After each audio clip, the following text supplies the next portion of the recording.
Mengapa si narsistik selalu merasa hampa?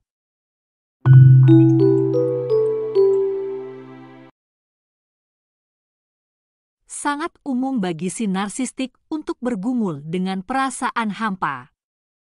Kekosongan dapat menggambarkan berbagai macam emosi seperti perasaan kesepian, kesedihan, atau perasaan mati rasa atau terputus.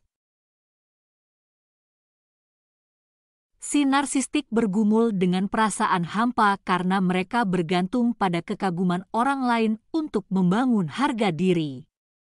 Hal ini menghalangi mereka untuk mengembangkan hubungan emosional yang positif dengan diri mereka sendiri dan membuat kesepian, kesedihan, mati rasa, keterputusan, dan kekosongan menjadi semakin mendalam.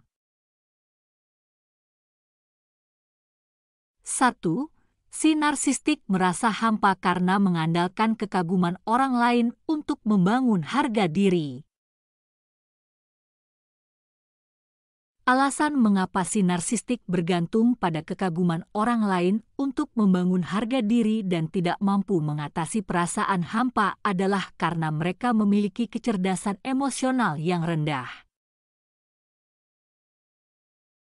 Kecerdasan emosional adalah kemampuan untuk memahami, menggunakan, dan mengelola emosi Anda sendiri dengan cara yang positif untuk menghilangkan stres, berkomunikasi secara efektif, berempati dengan orang lain, mengatasi tantangan dan meredakan konflik.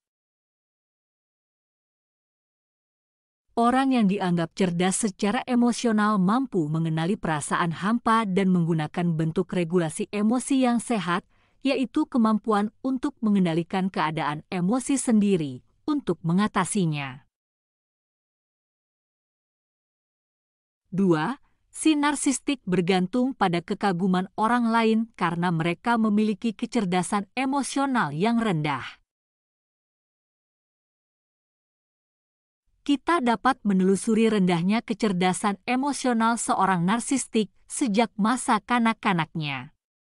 Narsisme berasal dari masa kanak-kanak yang penuh kekerasan atau tidak sehat dengan orang tua atau pengasuh utama yang tidak terhubung secara emosional, tidak responsif, dan tidak konsisten.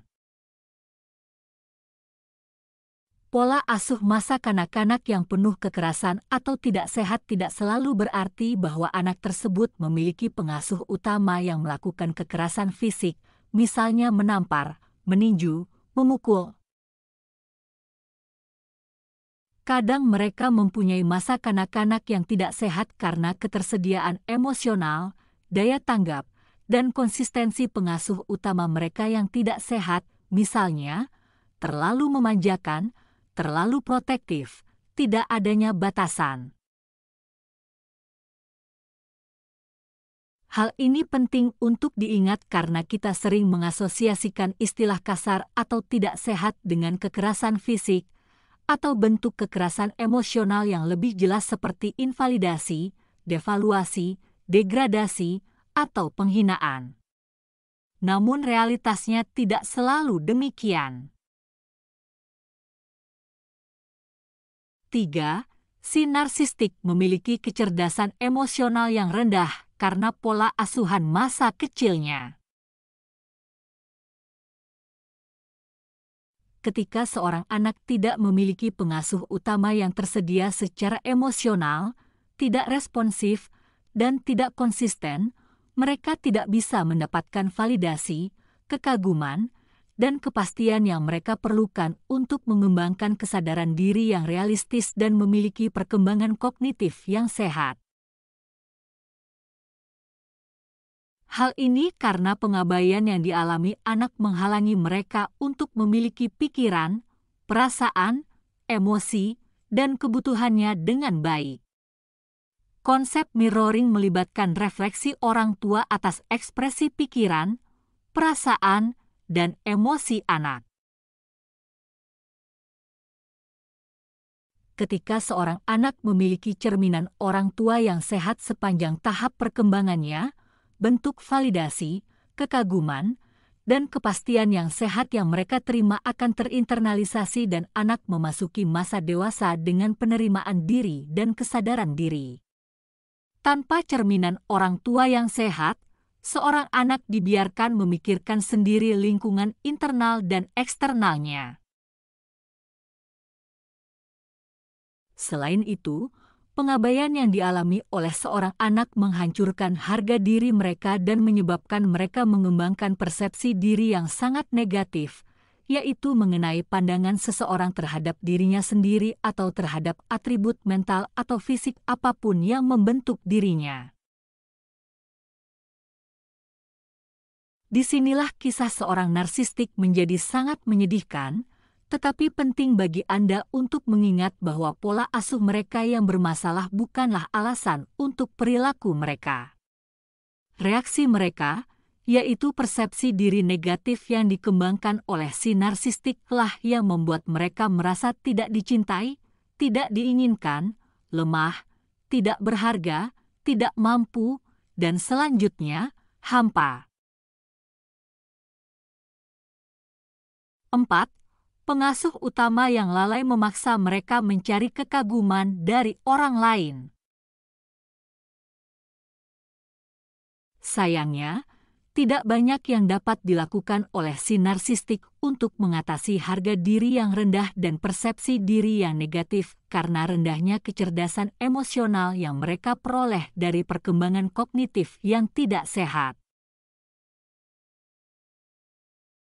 Oleh karena itu, untuk mencegah diri mereka hancur di bawah tekanan pikiran, perasaan, dan emosi yang menyakitkan, si narsistik meniru lingkungan sekitarnya untuk menciptakan identitas palsu yang dapat membuat mereka mendapatkan validasi, kekaguman, dan kepastian yang tidak dapat atau tidak akan diberikan oleh pengasuh utama mereka. Mirroring mengacu pada kemampuan si narsistik untuk menyerap sejumlah besar informasi tentang identitas seseorang atau sekelompok orang dan menggunakan informasi tersebut untuk menciptakan identitas palsu yang dapat diidentifikasi oleh orang lain. Semestinya, cara mereka untuk mendapatkan validasi, kekaguman, dan kepastian sepertinya akan berhasil. Namun, bagi si narsistik, semua hal tersebut justru membuat perasaan mereka tidak dapat dicintai, tidak diinginkan, tidak memadai, tidak berharga, lemah, dan hampa menjadi semakin mendalam karena mereka tidak mampu menjadi diri sejati mereka, hanya versi diri palsu mereka yang mereka yakini akan dikagumi, divalidasi, dan diberi perhatian oleh orang lain. Dalam upaya terakhir untuk melindungi stabilitas emosi mereka, si narsistik mengelompokkan semua pikiran, perasaan, dan emosi menyakitkan mereka dengan bantuan suplai narsistik yang mereka peroleh dari lingkungan eksternal.